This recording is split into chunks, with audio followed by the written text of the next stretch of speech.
السلام عليكم. والله هذا الفيديو اليوم سويته للفائدة اللي جاي عندهم بناء او عندهم عمل بالارضيات والحمامات. انا اليوم استخدمت هاي السيفونة وعجبتني كلش، قلت خلنا اصور عليها فيديو. قسم بالله هذا مو اعلان وما ماخذ عليه 1000 دينار، بس هاي الشغلة عجبتني وقلت خلنا افيد المتابعين بيها. مثل ما تشوفون هاي سيفونة ستيل ستيل درجة اولى العمل مالتها، وبيها مثل ما تشوفون هاي الشبكة الاولى وهذه الشبكة الثانية مالتها، وبالاضافة بيها قلي، يعني هاي اي ريحة ما تطلع.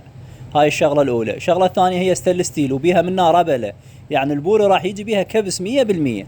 هسه هذا البورة مثل ما تشوفون اجى بيها كبس 100%. بالإضافة هسه احنا هنا اشتغلناها.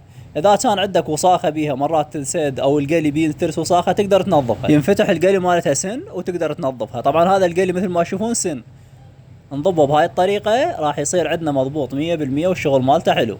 نخلي هاي الشبكة الأولى مالتها، هذا القلي مثل ما تشوفون اي هذا يمنع الروائح واي دوده اي شيء ما تقدر تطلع. هنا عندنا هاي الشبكه الاولى وهذه الشبكه الستيل الثانيه. طبعا هاي العمل مالتها جدا رائع. اللي اتمناه منكم اذا استفاديتوا من الفيديو تخلونا لايك ومتابعه، وتحياتي لكم.